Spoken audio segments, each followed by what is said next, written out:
Start streaming. 3, 2, 1. We are live, and we officially have 0 people watching because we just started off. I got a few people in the chat here, and yeah, introduction time. So it's the video where you get to send in your picks from the auction, live auction here in Japan, going through every single day, 6 days a week. And so basically this is what we do as a job. We buy cars on your request and then send them to you in countries around the world. And so what this video is time for you to hang out with me. And I also have the lovely and beautiful Mike D to my right here. Say what's up, Mike. What's up, Mike? I knew you were going to say that. I knew it. And so Mike, we generally consider Mike to be the funniest person in the office, and so you're going to have to put up with that. Sweet. We haven't quite decided if he's authentically funny or if we just laugh because we feel awkward if we don't laugh when he says jokes. Truth be told, that's kind of how I feel sometimes when I'm trying to be funny. Because when you're trying to be funny in an office, this is different from when you're trying to be funny when you're hanging out with your friends. Because when you're in an office, people are, there's a social aspect of it, but people still need to get their work done. And when you're trying to be funny, it distracts people from getting their work done. And so I kind of feel like, I'm like, hey guys, look at this joke, it's super funny. And everyone's like, piss off, Derek, I'm trying to get my work done. I can say I've never thought that once, but now you're going to be like feeling that. I guarantee tomorrow I'm going to be looking at you when I'm trying to say something funny. Hey, Mike, laugh at me. Look at me, pay attention. And the whole time you're going to see on my face that I'm about to be like, piss off, Derek, I'm trying to work. You need to have like a Post-it note that you just hold up. I don't mean to swear, Derek, but you give me no choice. I'll star out the letters. Okay, so we got one that we can take a look at here for you ladies and gentlemen. Just a reminder here, it's auction.pacificcoastjdm.com. You can go there and you can log into the guest account. It's super easy. You go like this, and then you go like this, and then you're logged in. And then you can search all of the auction cars here. And I've actually got one picked out. We might even have more than one picked out just to get the ball rolling here. There is a Delica that is pretty awesome, and I don't know what year that is actually, so I'm gonna go take a look here and search for Mitsubishi Delicas, and I know it's at the MyRive auction. Here it is. Okay, so this is gonna be our first pick here, and picked because it is crazy and fun. So the Delica is a diesel or gasoline. This one's a gasoline version, 4x4 minivan, and people in Japan like to be crazy and lift them up sometimes, but usually not this far. And so, wow, what a crazy vehicle. These are pretty large vehicles just to begin with, but when you put on this size of tire, it's going to be quite impressive. And I've seen a number of them that are this big. We've never exported one this big, possibly because shipping would be pretty expensive for something like this. But very cool, very unique, and definitely something different looking when you're going 4x4ing, and everybody has, trucks, Land Cruisers, mostly American trucks when you go 4x4ing, or Jeeps, and to have a minivan from Japan that's on large tires and is still fairly capable, it would be quite impressive. I wouldn't do serious off-roading with this, like axle braking off-roading, because it's not solid axle, and a lot of the lift here comes from the body lift, which means articulation in the wheels isn't going to be very high, but you still would be able to get like 6 out of 10, 7 out of 10 in terms of off-roadability with something like this, or bogging. Unless you break at your axles, I guess, would be a problem too. Still cool, nonetheless, very cool. Auction sheet here, 1998 Space Gear Chamonix. Mitsubishi Delica. Auction read R2, which is something you're going to want to stay away from. It's basically just a junk vehicle. I wonder also, what's this ratchet strap doing here? Is it keeping the door closed? I think that's what it is doing. If you have this car has a sliding door on one side, and if you put on these big over fenders, which would be required on a car that's running this wide of tires, then you need to get a special kit to move your sliding door out of the way of this. And those kits generally don't close the door very well compared to the regular door. mostly because of the angle at which you're trying to close the door at with the extension piece. It's a little bit hokey. And so probably that doesn't work, and that's why they have the ratchet strap here. Why didn't they just make it like a suicide door? Would that be easier? No, I think that would be much more difficult, but it would be way cooler. Yeah. And it would be kind of hard if it was a suicide door to get out, because a sliding Yeah. door is rather big. And if you have a car parked right next to you, like you always do in Japan, you wouldn't be able to get your kids out. Yeah. Which would probably be okay. You know, kids stay in the car. Why? You can't even get out. Yeah. You're stuck in there until we get home, and then you can get out the back hatch. You're right. And use the ladder. That would be actually really cool to have a little retractable ladder, like treehouse style, to get into the sides or the back. Like, to get onto this ladder, you would need to have like stairs, like 7 or 8 stairs to get up to the ladder to get to the roof box. And this is going to be like a second-story building up here. Put a lawn chair up at the top. Actually, that would be kind of cool to have just a lawn chair at the top, just for style. Oh, like this is my just mobile always, patio. Always there. Okay, so R2 means a R grade car, but 2 means a scrap car. Basically, is the condition of a 2 grade, and standard 2 grade is kind of like that anyway. So modified for lifted up, paint faded on the exterior, core support and right front inner panel dented left and right. Rear frame have modifications done to them. Left and right front tire house modified. Left rear door doesn't open or doesn't close. Pardon me. Over fenders modified. Seat saggy and wear. Console cracked. Steering wheel wear. Large. Front and rear seats are different. A little bit weird. Aftermarket exhaust and suspension. Really nothing on there that makes me think that that would be an R2 grade. Usually it's heavy corrosion, and the Delicas are pretty known to have bad corrosion, and so that would be something I would worry about for an R2, but I think that this one gets the R2 because of the several modifications needed to lift it up. And so in that respect, it might be something that's worth getting. My computer's freezing. Very nice. Mike, do you have the auction number of the car that we were bidding on from last week, the Itasha car? Yes, I can find that. Yeah, see if you can find that.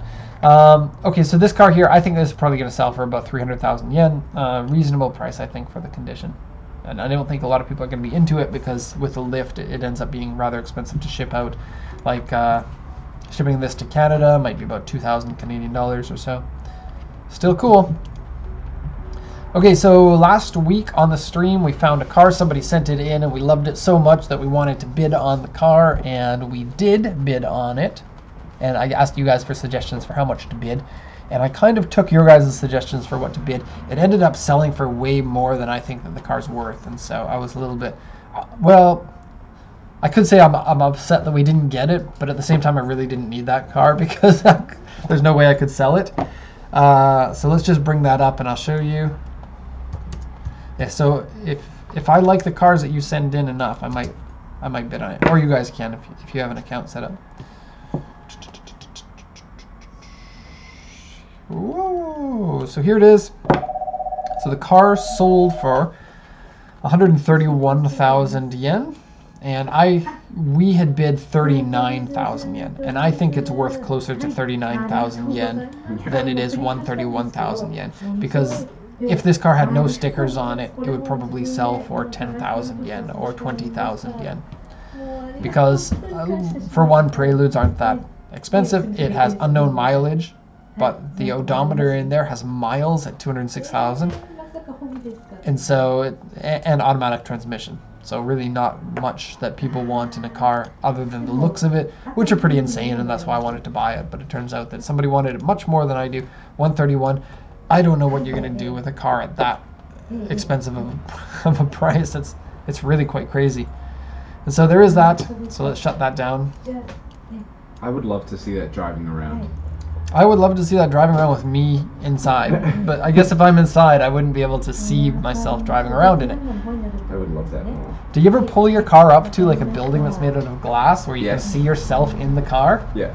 My town used to have one like that, and I used to think it was really cool. And if you're right next to the building, you get a louder exhaust note too. It makes it feel really cool.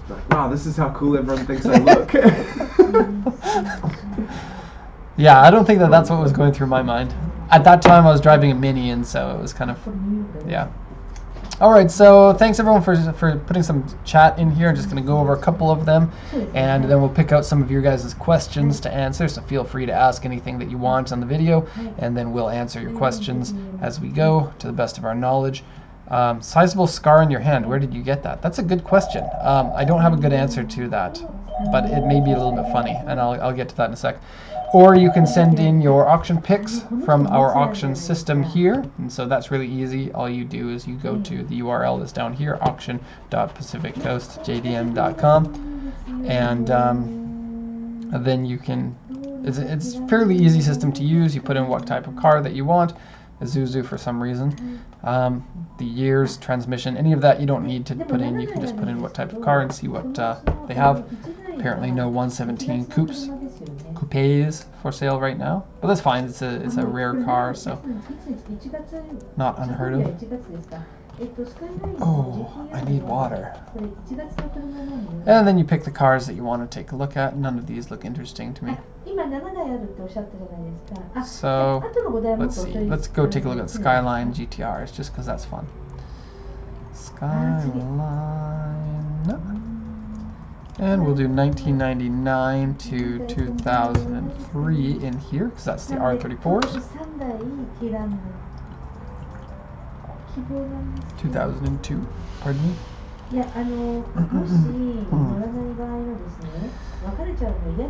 And we'll press this button up here to query for engine size, because we're looking just for the GTRs. And so we'll take out the 3000cc, because that's the next generation. Oh, look at this, no GTRs. Oh, that's weird. There is a setting here for Skyline.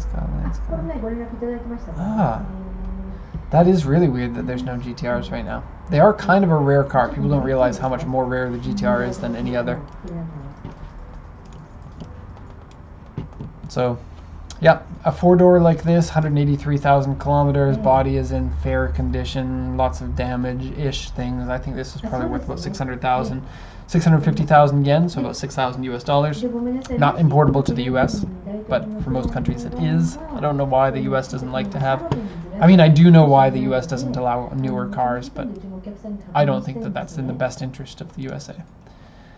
Especially from an enthusiast point of view. Ooh, modified table. Ooh, modified cup holders. How many cups do you need to have in your car? Yeah, this looks like a typical car that wasn't taken care of very well. And 650 is very low for an R34. Okay, so a scar on my hand. How did I get that? Yeah, so when I was in, I don't know. Do you know why I have the scar on my hand, Mike? I don't think I've heard it. I feel like this is an opportunity to tell a story that could be funny, but I don't feel like anything that I say at the moment could possibly be funny. So I don't really know, and I'm kind of embarrassed about how it happened too. Perfect, it'll be funny. See, when it's an embarrassing story and you tell it, it has a chance of being funny, but I don't know. I've told the story a number of times and I can't quite get the story properly so that it is as funny as I think that it deserves to be. Yeah, this is definitely not a knee slapper, and so sorry to boost everybody up for the story and then kind of let you down, but when I was in high school, I used to think that it was cool to breakdance, and it's already good. I'm sorry. And this is really funny because I went to high school in the late 90s when breakdancing wasn't a thing anymore, because breakdancing was really popular in the mid to late 80s, and then during the 90s it was unpopular, and then I guess nowadays it's gotten a little bit more popular, but it was a weird and uncool thing to be a breakdancer at that time. Oh, and so okay. I used to do like an after-school homework club, and one of the leaders of that club was a breakdancer, and we thought that he was really cool. So me and my friends were like, we can breakdance, and I actually went to like a breakdancing competition, and it was super embarrassing. And I'm so glad. Like the Step Up movie, where everyone's like, whoa. It was my first experience with stuff like that, and there were a lot of different styles, but almost everybody who went to it was pretty used to that sort of competition, and I wasn't. And so there was like the taunting style of breakdancing that some people did, and some people would do power moves, and some people would do like mostly, I guess, like they call it top rock, is when you're doing your breakdance stuff where you're not on your hands. Oh, okay. Yeah, and so and pop in and lock in. Do you know about the breakdance Yeah, yeah. stuff? Oh, yeah. Anyone who hasn't seen it, there's a movie called Breakin', and it's super funny. And I showed it to Mike. He hadn't heard about it. Breakin', it's amazing. You got to watch it. It's a super cheesy B movie from the 80s about breakdancing, and you really need to check it out. And anyways, I was practicing breakdancing with some friends in the basement of my house, and I broke my hand. And then I went to the hospital, and my gosh, I broke my hand really, really badly, so I was in a lot of pain. It was like 12 breaks in one bone. So Jeez. it was terrible. I mean, that's why we got the scar. I'll show that to people who missed it right here. And so when I went to the hospital, and you know, I was 16 at the time, and you tell the doctor, like, how'd you break your hand? Oh, I did it breakdancing. And that's suddenly the funniest thing in the world to people who generally don't have a very funny job. Yeah. It's kind of like a horror movie, you know, like in a horror movie they always have the scary scene and then they have a laughter scene after, because if you laugh, then it cleanses the palate for the next scary scene.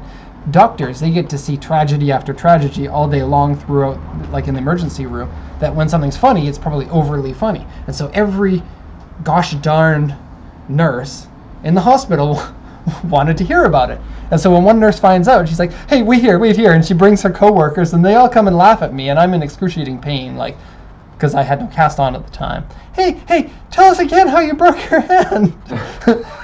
Hey, everyone, get a I was breakdancing. It's so funny! This guy's so funny! And I'm like, not in the mood to be laughing with them. Just fix my hand. Yeah, and so I had to have my hand in a cast for like a really long time. It was like 6 months or 8 months, and then I went through grade 12, which grade 12 is the final year in Canada, and you have to do a lot of writing, especially for the tests and like essays and stuff like that. And you couldn't, most of the stuff you couldn't at that time hand in computer work because they wanted you to, I guess, organize your thoughts on paper, which is a skill that nobody uses anymore. And so, so it was very annoying. I had to learn how to write with my right hand instead of my left hand. And for the final exam period, I did all of my writing with my right hand. And it must have been pretty crazy to whoever was marking that, seeing how messy my handwriting was and saying, is this guy handicapped? Should I give him a little extra marks out of pity for him? Yeah. I kind of felt like I got that. But anyways, that's the story. I broke my hand while breakdancing, even though I wasn't actually very good at it. And I'm glad that there was no such thing as video cameras on people's cell phones back in that day. Okay, so a little bit off topic there, but let's go into what we got next. And so, do you have any good questions, Mike? Yeah, someone said bust out a windmill. No, that was actually the move that I was attempting to do while I broke my hand. I've always wanted to be able to do that. So, legitimately, I want to learn that. Really? Yeah. Yeah, I couldn't. It looks really difficult. I could do part of it, but because I couldn't continue, like the first part is not that difficult, but then to go from one part into a continuation of it becomes quite difficult. And so because I can only do the first part, I would do the first part, and then I would turn that into hand glide. Do you know what that is? You go down on one hand with your elbow in your stomach, and you spin around with your head and your feet off of the ground. Oh, okay. Yeah. Yeah, that's cool. Yeah, well, if you don't put your hand down properly, it breaks your hand into a million pieces. Yeah, suddenly I'm like kind of... I'm glad that you said that that's cool, because like... No, I really like I always thought that if you can do the windmill, that's cool, and then if you chicken out and you go for the hand glide, then you're admitting to being not cool. Oh, see, I've never tried, so I just like break. I need your hands for this job, and so I recommend you don't try. I had already been doing it for like 2 years by that time too. Yeah, not cool. Other than questions, we got Derek G in the chat.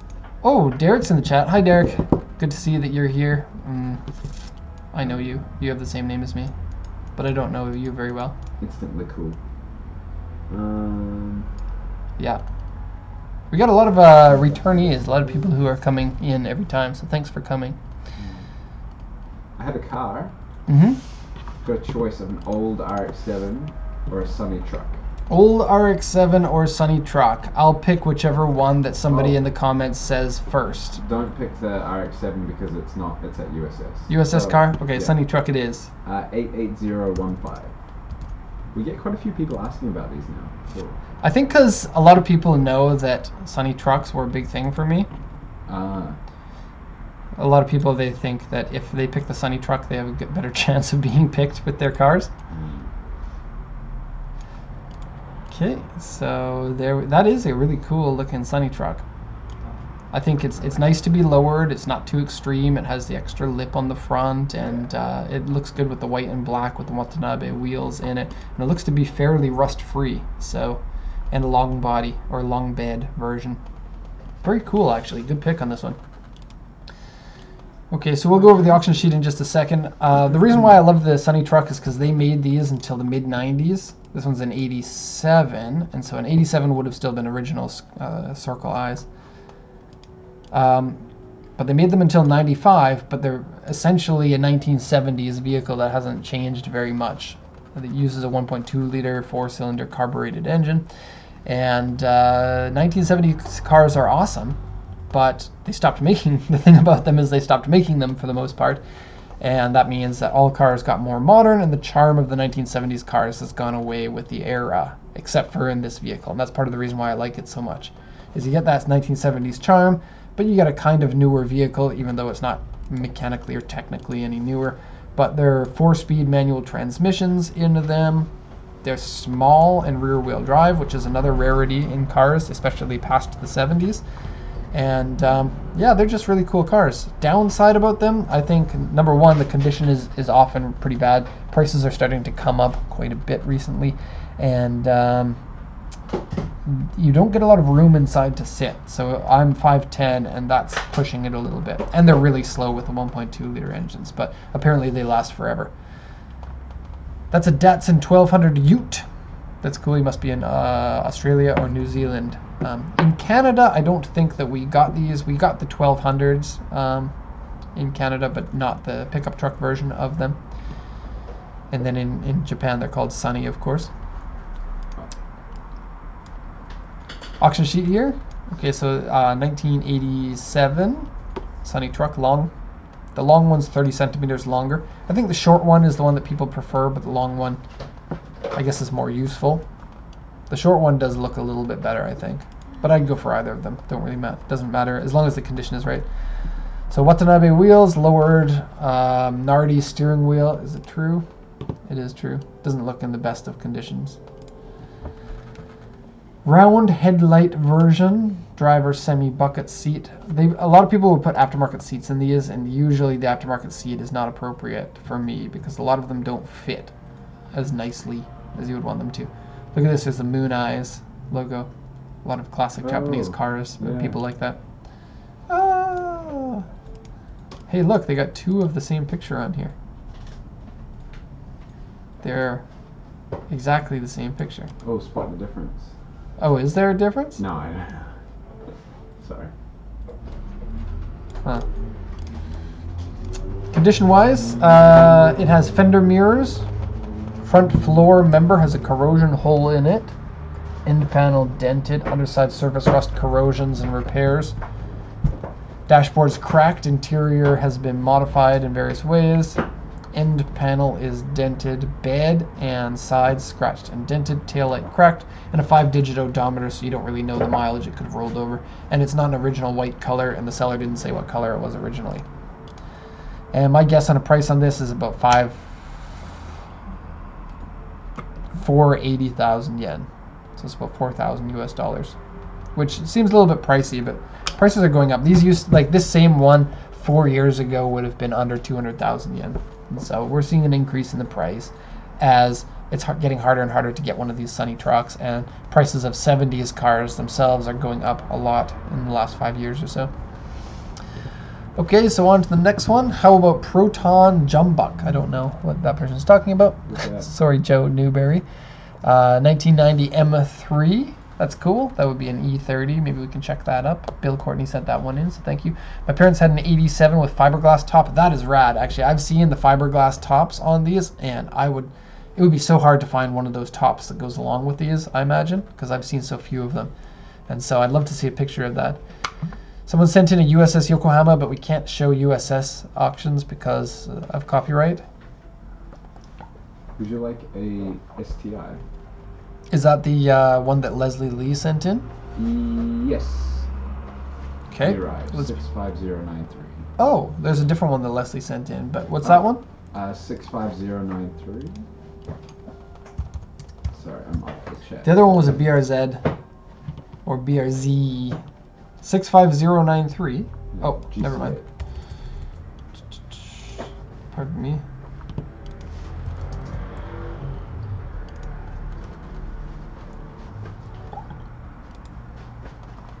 I feel like last week we were talking about a GC8. I think quite a few people have been asking about it.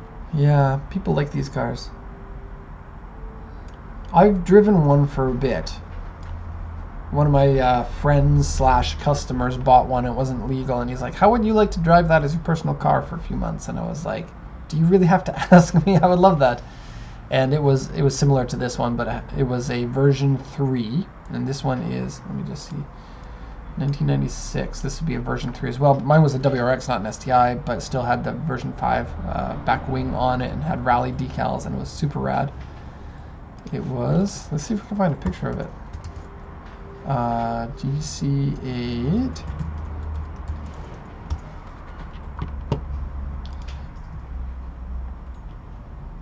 It had this paint job on it, and these headlights, but it's not this one. And my wife was embarrassed to drive around in it.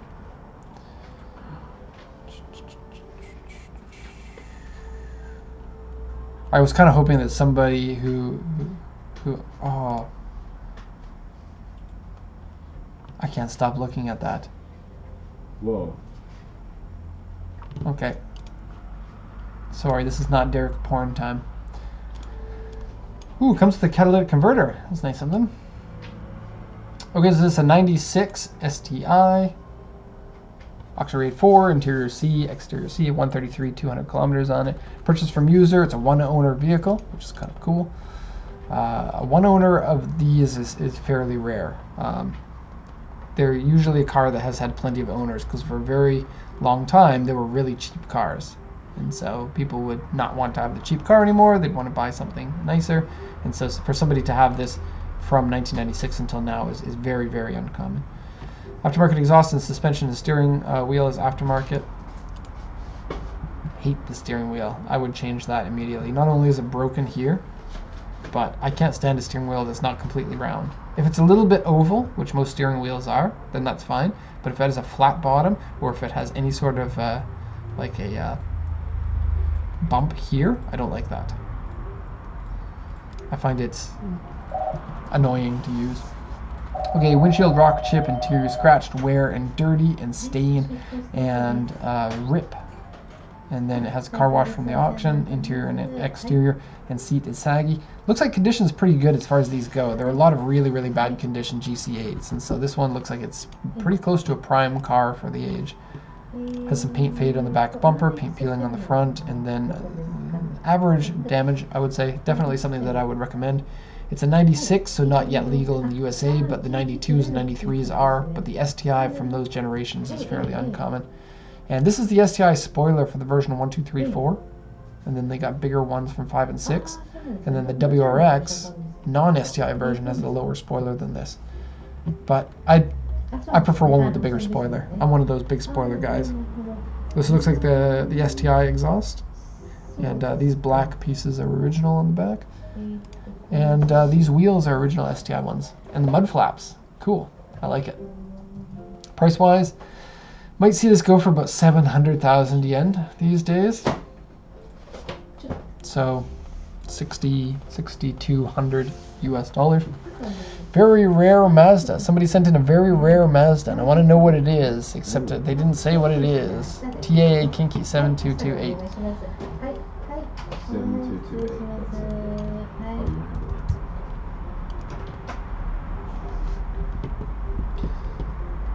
Why is that M3 is too? A Familia Interplay. Okay. Well, I don't know what this is. Is this a really rare Mazda? Familia is not a rare. car, but the Interplay version might be, but I don't know what the Interplay version is. Doesn't seem like it's in very good condition. So if this is a rare one, I guess that's cool. Does anyone know what is a what is that? Familia Interplay. Interplay makes me think of video games.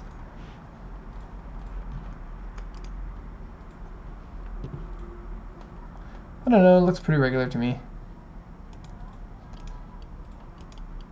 They do make a turbocharged version of the Familia that is pretty rare and pretty cool. Alright. I was hoping it was a little bit more rare than that. Close, close, close, close, close. There's a Toyota Sport 800. Okay, I don't know anything about it, but I'll look it up. I don't know anything about it. What is it? 30 at JU Kanagawa.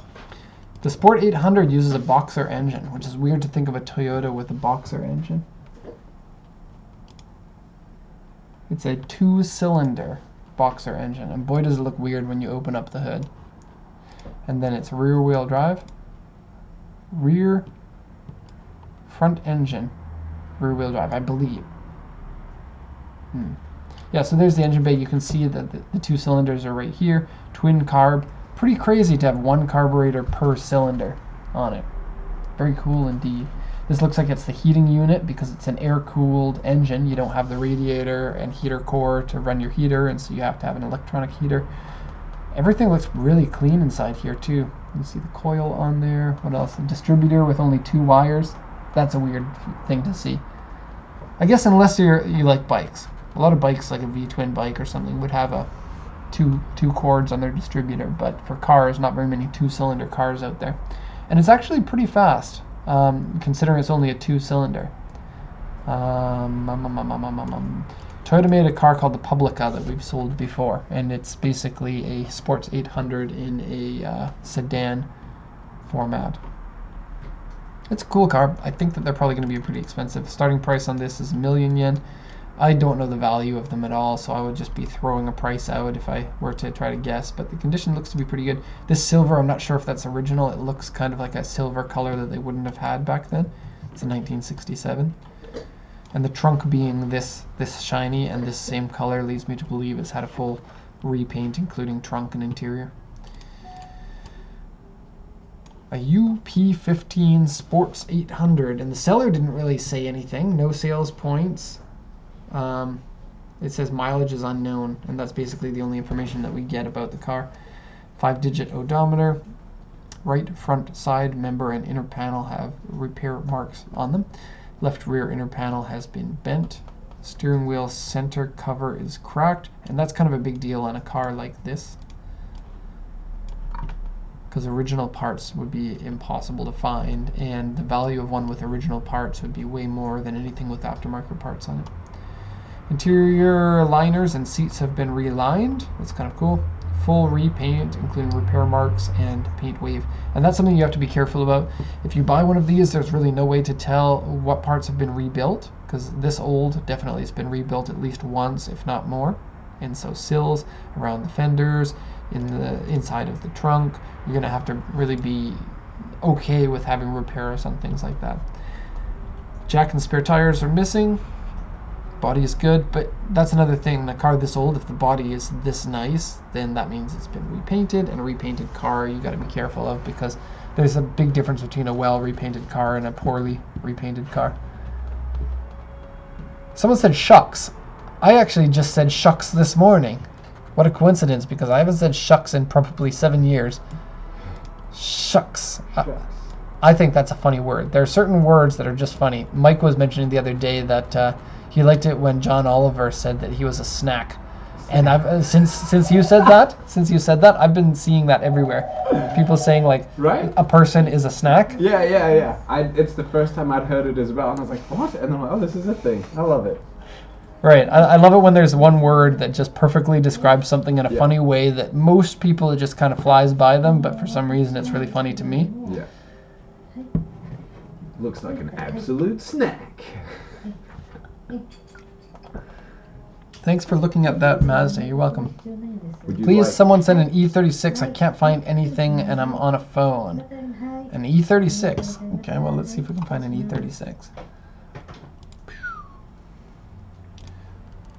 Germany. BMW. 3 Series. When did the E36 stop? The E46 was from 1997 and 1993. I think those are the years that the E36 was. But apparently not. Or maybe there just aren't any right now. That would be weird. Okay, well, let's do this. 215. Okay, and we'll go 2,000 to cut out a bunch of those. We're looking up here for the numbers, so there are 9 BMWs at the moment. And this is kind of a slow day at auction too. The big days at auction come later. So we have a bunch of E46s. Does anything look cool? No E36s at the moment. The 330 is such a nice engine in this car. It's so lovely. It's not overpowered, it's not underpowered, it's smooth and it's torquey and it's really fun to drive. Wheels on it look similar to the M3 wheels, but I think that they have been modified with black paint. I think that's what they did. That's why it looks different in this section. Oh! Ah! Do you know what just happened there, Mike? No. I'm getting copyright infringement. Oh my gosh! Yikes. Cry. I know. All E36s kind of suck lol. I disagree with that, but I didn't start appreciating them until I bought our first one. Derek is looking like a snack. Thank you very much, Pedro. You've been here from the beginning. You probably look like a snack too. Okay, somebody sent in an Alpina. That's cool. I was going to warn Derek about USS results. Ha ha ha. You think it's pretty funny, Bill? I don't think that's very funny. I don't think having our USS membership taken away from us is very funny. They're going to shut us down. I think it should be fine. They might ask us to remove this one video, but hopefully not. These videos don't really get enough views that I think USS is going to come down on us, but maybe. Maybe they are. We've already done that Subaru that Wolf Koto is asking. Yeah, as well. Wolf, press the rewind button when this video is finished. What's the rewind button in 2018? There's no, because you don't rewind anything, right? Rewind comes from VHS era where you actually had to wind the tape back in. Reverse, right? There's fast forward and reverse. Just give people timestamps. Go here. Yeah, I don't know where this should challenge people that ratted you out on the USS people to a dance battle. Oh, that's the bit. I have a very good idea of who it was, and I guarantee I would dance battle him to the grave. That dance battle would be so short, nobody would be interested in watching it. Would you like to look at an AE86? I would love an 8.6 because we don't have enough customers asking for 8.6s and then not buying them as it is. For explanation. 369 at TAA Kinky. Who's at the door? Also, check bids. Yeah. Bids are okay. Is it really a snack at the door? Yes. I want to see. No, bring them in. Say, 1 second please, and hopefully they come to the door.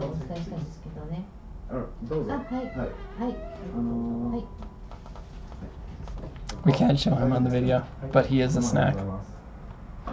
I can't remember which car I'm looking at. Quick, hide the extra. Ooh. Oh, I quite like the wheels on it. I didn't think I would at first, but no, those work.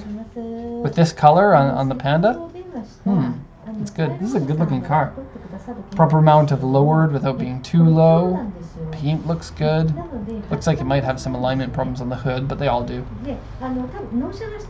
Aftermarket seat kind of sucks, but that's on like 95% of them by now. Has the red line taillight for the Koki model.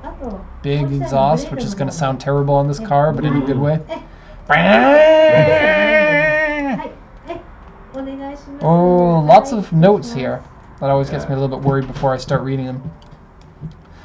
So the 8.6s, yeah, almost more than any other car, this is our company's time waster car. So if you're feeling like wasting our time, feel free to send us an email saying, hey, I'd like an 8.6. And then when we tell you that you don't have enough money to buy one, then you keep emailing us 10 to 15 more times asking for ways that you can fit it into your budget. The problem really is that these cars have a much higher value than the actual car itself. And so a lot of classic cars get this because the styling or something about the car makes the price go up. In this case, a lot of people who are into cars at a young age tend to really like these cars. They also tend to be the people who don't have the money to pay for such an expensive car, because these used to be cheap cars. Like this was one of the cheapest sporty cars that Toyota sold when it was a brand new car. And it continued to be a cheap car because tons and tons and tons of people bought them. And then cars got better after this one was made, especially in the 90s. Japanese cars became really good. And so what happened is a lot of people bought this and then traded up for something else, and then the price of these and the value went down, and then they became a popular car for racing because rear-wheel drive, lightweight chassis, easy available parts, cheap, and all the best things for being an amateur track day kind of guy. So they become really popular with that. They also became popular for drifting, possibly because they're rear-wheel drive and small, but they're not typically a fantastic car for drifting. Still, people would like it for the image when they're drifting. Like, I'm driving Takumi's car. Watch me drift. I've got tofu in the back. Look at me not spill my water. And yeah, style-wise, they're really cool. They're very 80s. I've owned them. They're super fun to drive, but they're not really worth the value that they're going for. This one here, 210,000 kilometers, which is known. Body is in relatively okay condition. I would give it 6 out of 10, which is still pretty high for an 8.6. Damage-wise, doesn't look that bad. There are a lot of marks, but nothing really serious I'm going through here. I would say this one is probably looking at around 900,000 to 1.2 million yen. So probably around a million yen, which is like 9,000 US dollars. Plus the cost of shipping and our fee and import costs. And then, so this one in the USA, you're probably looking at around $12,000. And then not a lot of people who want to spend $12,000 on their cars want an 8.6, especially when you can get an RX-7 FD for the same price. And so people tend to love the car, but a lot of people, I think the car outperforms what it actually does, because it's not really a fast car. But it is cool, and it takes a very unique buyer, but most of the people who are wanting these don't typically want to spend as much money as they cost. And it ends up spending a lot of our time explaining this to people. And I think it's fine to ask questions and to get responses and everything, that's fine, but if you're not listening, I say this with a little bit of a laugh, but it is serious. If you're not going to listen to our answers and then continue to ask us questions hoping that you can get one for some sort of low price, it's really hurting us, because it's annoying, and it hurts our other customers that we want to spend time on. And so I don't know, I think that's something that if people understood or understood our point of view, they would probably be a little bit nicer about it, but they don't really see what it's like to be on the other side of the screen or the other side of the email. So yeah, Mike, if you get any super chats, let me know right away, because last time we had somebody spend money for the super chat for a question, and then they had logged off by the time that we got to their question. Oh, really? Yeah. Oh, I didn't realize he'd gone. Yeah. Okay. Yeah. Yeah, and the car was in the game Initial D, yes, and that's why a lot of Westerners like it. And the Initial D game and anime and manga are all very well done, and so I think that it helps promote the image of this car in the same way that, like, maybe Bullet, the movie, makes people like the Shelby 350 GT Mustang, because it's an iconic movie, makes a car more iconic, same way Initial D has done that to the prices of these, which is fine. Gone in 60 seconds. And the Eleanor, right? That's a really good example. Yeah. Yeah. The Eleanor Mustang, which is a terribly ugly looking Mustang now that I look at it. I love it. Do you know? How do you spell that it? That movie got me. Eleanor? Yeah. So the Eleanor is just a 350 GT, or a styling of it, but with extra aftermarket parts on it. And I don't think that the aftermarket parts is supposed to be like an updated look for the car, and I don't think that the extra parts work out very well. in my opinion. I think an original 350 GT looks better. I think Bullet was a 350 GT. What? That looks like an absolute snack. You can't use it too much, though. It has to be people.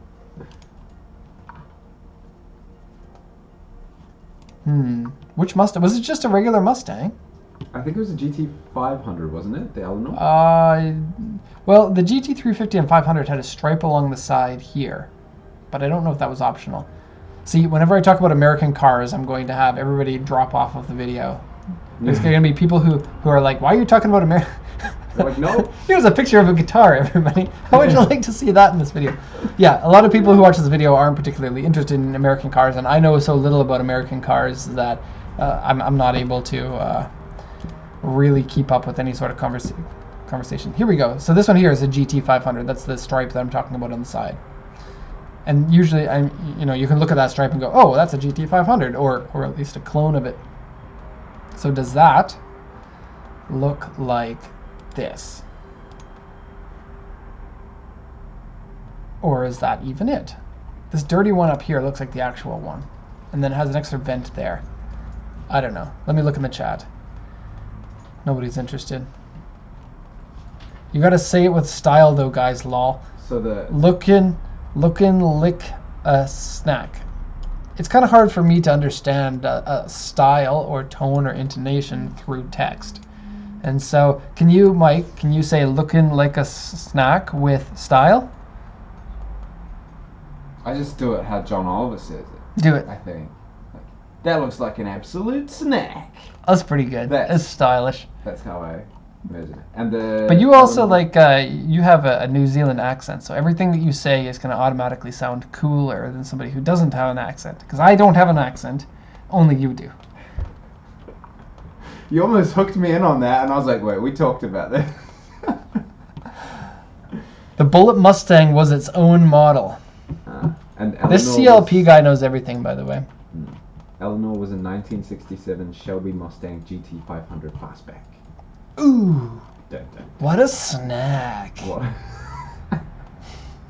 Was that stylish? Yeah. That's going to become our new thing on these live chat, is to call everything a snack, Mike, and it's your fault. That's not a snack. I love it. Look at the chat. That's all everybody's talking about. I'm watching our numbers here. Going down. Oh, and actually, no, they're staying pretty steady. Yeah. Okay, back to action here. No more talking about snacks. Would you like a Sora or an M3? What generation of M3? 1990. We'll go with that one. JAA 27077. Or there's a Supra. Everyone wants the Supra. Maybe save that for last. You always have to say this. The whole phrase says spin 1 GHE. Looking like a snack. I disagree with that. I think that if you're going to use the word snack, there are multiple different ways in which you can make it funny using that word. Looking like a snack requires lack of creativity if that's the only way that you're going to say it. Okay, M3.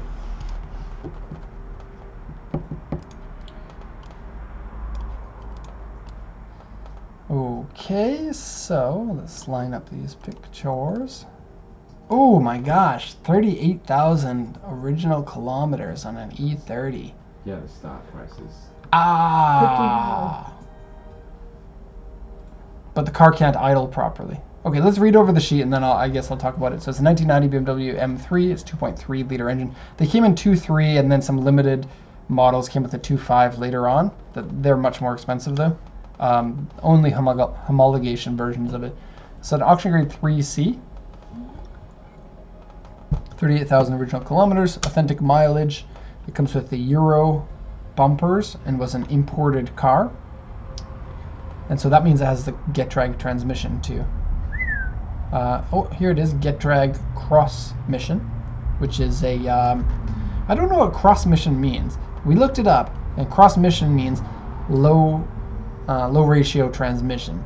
And so that means each of your gears is shorter, allowing you to accelerate faster, but then your top speed may be limited unless you use the same gear for your top speed. but generally it means more shifting but faster car.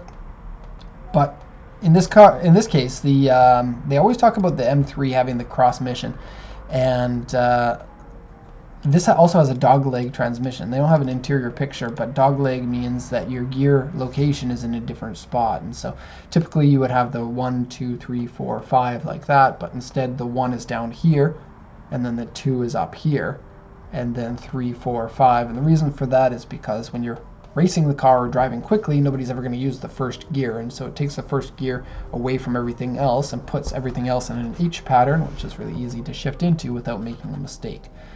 Except when you have a car like this, you're not going to drive it very often. You're going to drive your regular car, which has a regular transmission, and then every time you drive your dogleg transmission car, you're going to be putting things into the wrong gear. And I mean, I've never had a car like that, so I don't know, but we've sold some that have the dogleg transmission, and it is really weird. But I mean, I guess you might get used to it. Black leather seats, original 15-inch wheels. Having the original wheels on this is a plus. I think this says from 1997 the car hasn't been sold, but I don't know for sure. Naoko, can you come help me read something? Yes. And you're going to be on video if you put your face in front of the camera, so be careful. Do you want me to cover? Yeah. Here. Thumb cam. Quick! Everyone's watching black right now. What does this say? Registered, finished. Oh. Registration finished. Oh, okay. I got it. Yeah. Yeah. Bye. Everyone say thank you, Naoko. Yeah. Bill Courtney says, yeah, girl shot. Bill Courtney, you might be the appropriate age to court her. Maybe. I don't know. Is that an okay thing to say? I have a feeling it is not. I don't think so. Okay, so this car hasn't been registered since 1997. That's what it means. AC doesn't work on it. Interior is dirty and scratched seat. Where a vehicle doesn't idle properly, the right power window and the sunroof both don't work. Left and right front fender brackets bent. Exterior has repair marks, uneven paint, and unclear paint. Center floor is dented, and right front inner panel, both of those have corrosion holes in them. Oil leak on it, console cracked and coming off, like a piece of it is loose or sticking up or easy to fall off or something. And seats have various wear on them. Wheel scratch, various scratches and dents. Windshield rock chip. Body's generally good with a jack-up point dent. And a dent on the hood, which I always wonder how you get dents on the hood. Something's falling on your car. Okay, so this is a mixed bag. We have one of the lowest mileage of any E30 M3 around the world, and that's going to put huge value on this car. On the other hand, the car needs a full restoration because the engine doesn't idle properly. This is probably a fuel system problem because if it hasn't been registered since this long, the fuel system has probably become clogged. And then it has corrosion problems, which is kind of a no-no on a car if you want to keep it classic. You want to have original, no corrosion repairs on it, but still you don't lose too much value by fixing corrosion on a car that's this old. And so the mileage is really going to be the biggest player in the terms of the value. The price starts at 3.5, which is about the ending price on a lot of these are E30s, M3. And so I could see this one is going to be a little bit hard to guess the price, but I would probably guess that this one will go for around 5 million to 8 million yen. Could very well be higher than that too, because that mileage is just insane. Almost all of these have over 100,000 kilometers, and a lot of them are close to 200,000, especially outside of Japan. And the reason why everyone likes these is because you get the 2.3 liter engine is actually quite powerful. It puts up 200 horsepower, and it's a twin cam, individual throttle bodies. It's very good response. It's rear wheel drive. It's lightweight, and it has a very cool blister fender look over the regular E30 BMW. And they actually made the back window different. If you take a close look here, this whole piece is an extra piece put on because the regular back window isn't raked so steeply. And then you get different spoiler on the back, different bumpers, different side skirts, and then some different interior bits too, but we don't have a picture of that. Prices for these have gone up. You used to be able to get them like 10 years ago. They were about 1 million to 1.5 million. Now they're about 3 million to 4 million usually, and this one 5 million to 8. It probably is going to land somewhere in there. There's a good chance it's not going to sell because somebody who owns a car like this is going to be patient until they get what they want for it. And so it's going to be expensive. even though it needs a restoration, because then you're going to be the only one with under 40,000 kilometers on your E30 M3 in possibly your whole country. So in that respect, it is very special. Follow up on the price next week. Can you make a note on that? Yeah, I've got a note here. Price Okay. check. Actually, it would be good to do prices of all the cars that we take a look at. We'll do that for next week. Yeah. Ba-ba-ba. Okay, we've been doing a lot of cars, so we got Questions. got some questions. Got anything good?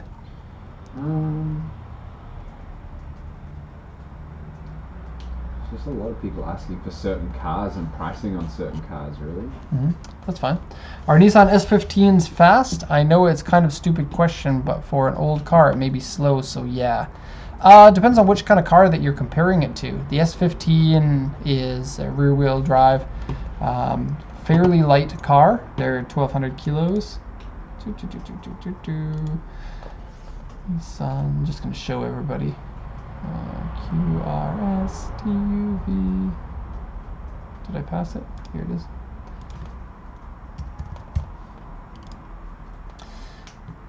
None of them. Supra. There are none. There are literally none of these? That is really weird. Huh. Okay. Well, by today's standards, it's not super fast, but it is a turbocharged engine, and so that makes it fairly easy to get extra power out of if you want to. However, I think that the stock car performs and handles appropriately.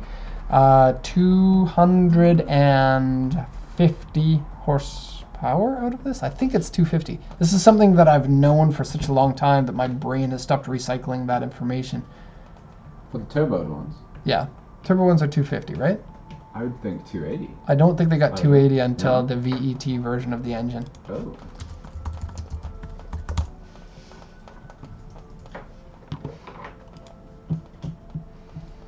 Mm-hmm. 250 horsepower is this person, but I don't know if they're crazy. But I seem to recall about 250 horsepower. Good morning, Mike.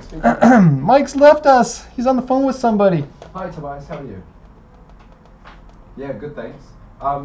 I can't actually talk at the moment. We're just doing a live stream at the moment. Yes. I'm George Bush right now, at the reading the book to the children. Yeah, of course. We don't have the original. Don't click on USS now. I won't. I'm sorry. Sent to us from the shipping Supra. Somebody wants the Supra. There's a MyRive Supra 10014. So let's have a look at that. And then we'll send the original bills of lading to you via mail. Maybe something's broken. Let's pick that again. 10014. If you do a search, and any criteria that you put into here will automatically scrape over to this next one here. And then if you start using this one, then it will use that criteria at the same time too. And so that's probably why I couldn't find any S15s. I believe there are always S15s at auction. They're not that hard to find. We should receive them pretty soon. Okay, Supra here. Yeah, and as soon as we have them, then you will get an email. Okay, this body kit is a very iconic body kit for the Supra. It's made by Veilside, and it's very 1990s. And when it came out, many manufacturers wanted to copy this kit because they thought it was super cool looking. And nowadays, people don't usually think that the body kit is cool looking, but I think some people appreciate this body kit on the Supra because it's now kind of classic and very well known, and it was an expensive body kit when it came out, when all the Japanese people had tons of money to spend on body kits during that era. I always think it's weird that somebody's dealer plate is left on the car when they send the car to auction. Did they send the dealer plate back? Do they not need the dealer plate until they get that back? Very weird. This one is, they come original in this blue color, but a lot of them have been color changed because the original blue color ones of these aren't very common. So let's have a look. Oh, apparently that's purple. Mike, is this purple or blue? That is RSP, Royal Sapphire Pearl. What? The most sought after color for the Supra. But that doesn't say what color it is. Oh, blue. Yeah, it's blue. Sapphire. RSP Supra. Sapphire is a rock, right? Is it actually this blue?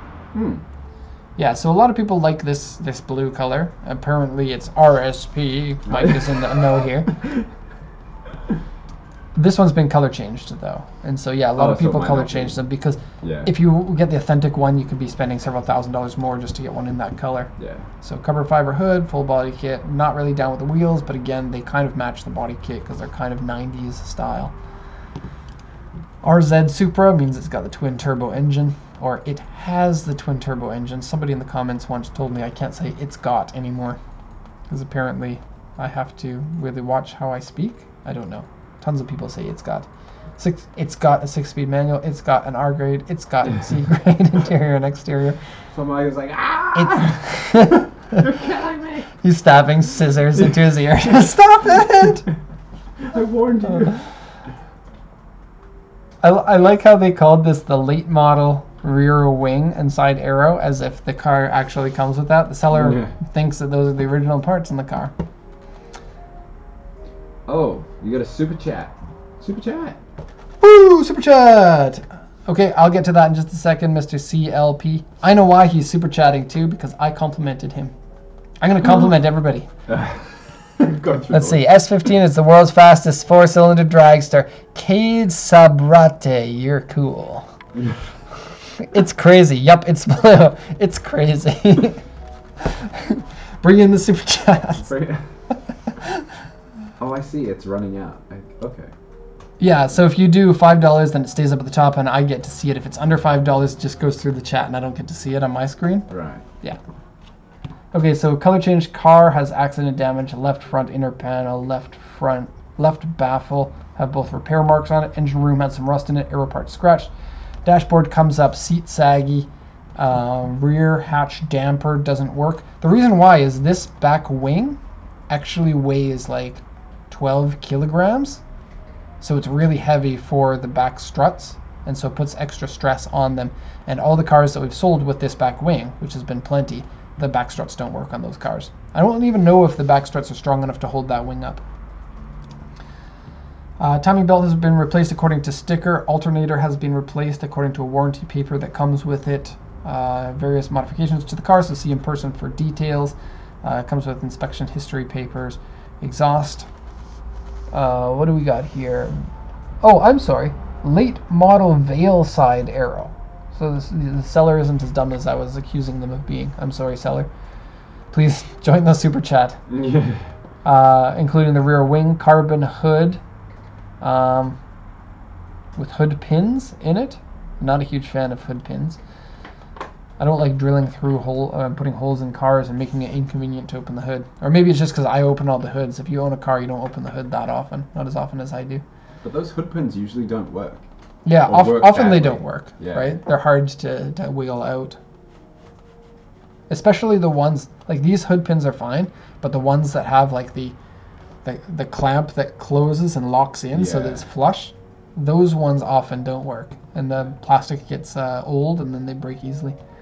Aftermarket suspension, extra gauges in the car, aftermarket intercooler, LSD, aftermarket exhaust, power seat. They come original with power seat.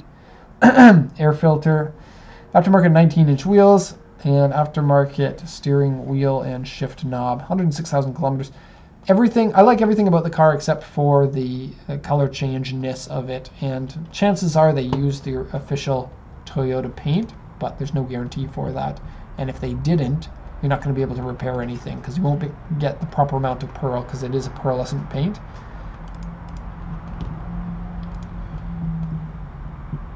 That looks good.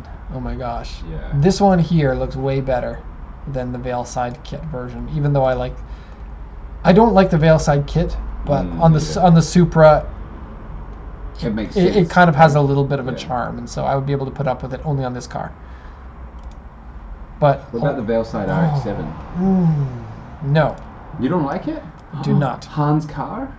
Really? Yeah. Oh, that's a different Veil Side Kit though, right? Oh. The one that the orange and black? Yeah. Yeah, Veil Side, like the company That's not Veil the Side. usual one. When you said Veil Side RX-7, I thought this kit. Because Oh, Veil Side makes oh. this kit on a bunch of different Right. for I a gotcha, bunch of yeah. different cars. But no, the Veilside RX-7 I think is cool. I kind of prefer an original RX-7 because I'm not a huge fan of wide body cars as much as I used to be. Oh, you got another super chat. Oh, it was from one of the guys you complimented too. Yes, thank you It's so crazy. much. That is amazing. I'm very happy about that. Okay, so let's get to our super chat questions. I know this first one. What happened to all the cars that got wrecked in the big tsunami? Did they go through auction? Are you still floating around there for sale? Okay, yeah, the big tsunami hurt a lot of cars in Japan because a lot of the cars go from auction, which a lot of the auctions are right on the port, so some auctions got hit. One of the auctions burnt down. Not the actual auction house, but like a bunch of cars. I wonder how I can find that. Which auction? Was that Kobe or Osaka, Naoko? The auction that had all the burnt cars? Osaka. Kobe. I'm not sure. I'm going to Google Osaka auction burnt cars. And hopefully we don't get adult videos, because every time. So this might this might be it, but one of the auction, not guaranteed, but a tsunami hit, and then some of the cars shorted out and caused fires, and then just burnt everything. And so I don't know what happened to the sellers of these cars, and if they got any sort of compensation or if they had insurance. Most likely they didn't, so that could have been a painful thing. There it is. Ouch. All the burnt cars up here. Luckily, it looks like it hit the K car section, and they're not all that worth that much money. Like, although the Ferraris, right? Didn't it damage? That was a Ferrari dealership, right? Ah. A tsunami came and hit a Ferrari dealership in Osaka. Yeah, same one, I think. Yeah, the Ferrari dealership, most likely they would have had insurance.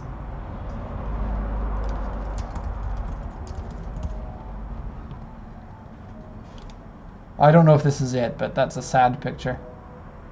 Oh, This one is the picture, but I mean, it's That one, just somebody taking a car out that was water damage. Yeah, so it had damaged a lot of cars. We had 2 of our cars get hit by a tsunami, and if you like when you buy cars, you can choose to buy insurance. Insurance covers that, and you buy the insurance at the time that you buy the car, and so even if it hits immediately, then you would still be covered for that.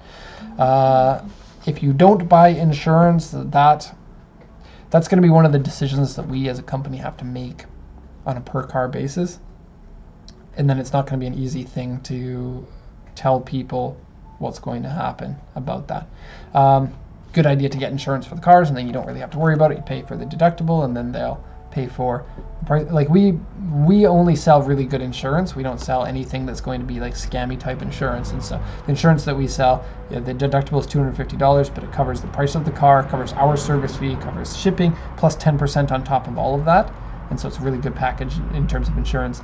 And then it covers people making mistakes and natural disasters, and the natural disasters can be like are usually covered, but the people making mistakes one is often not covered by insurance, so you do have to worry about that. Yeah, there is that. Still going through auction. I don't think that they're still going through auction by this point. Right. I think that happened long enough ago that all the cars were scrapped, because nobody wants, like, that happened a month ago or so. So in order to hold on a car for a month has a price attached to it, and it's a very easy decision just to snap your fingers and scrap the cars. And so I don't think anyone's going to want to pay for storage on cars that are worth nothing anymore. But they are mentioned as flooded as well, though. Oh, when they come through auction, yes. The auction sheet will say, this is a flooded car, and on those cars you can't get inspections on them. And so we don't typically see them come up for auction. Every once in a while, like, just regularly, I don't know, we've probably exported about 2,500 cars in total. We've had one car that I know of that was flood damaged that we received, but it's really difficult to tell, because once a car is dry and it doesn't smell like anything, it's hard to tell if the car ever had flood damage or not. You really have to tear up the carpets, and in this case the customer found that, and we weren't able to find it, because the cars, when they're flood damaged, oftentimes just look the same. So I would say most likely you don't have to worry too much about that, because the auction sheet is supposed to check that, and most of the highly flood damaged cars have been dealt with already, but they may come up from time to time. And this person, It's Crazy, sent us $5 because we asked nicely. Thank you very much for sending that in. I really appreciate it. Maybe you could give him some ASMR as a reward. Two videos ago we talked about ASMR, and if you want to do ASMR, like Not me. I did it once, right? And the comment immediately said, "Stop that right now." And so I think that would be more of a punishment than anything else. Yeah. And I don't think that I'm ready to talk about that enough. I think that I have to wait at least 1 month between mentions of ASMR. Otherwise, it increases my frustration level too much. Do the water damaged cars get scrapped? The ones that we had, the customer gets a choice if they wanted to scrap the car, if they wanted to keep the car, and so it would be up to the customer. The one that was... See, they don't know if it got hit by the tsunami, and they said our yard was hit, some cars were hit, and some cars weren't. And when that car came in, it looked like the car was certainly salvageable. And so we left that decision up to the customer.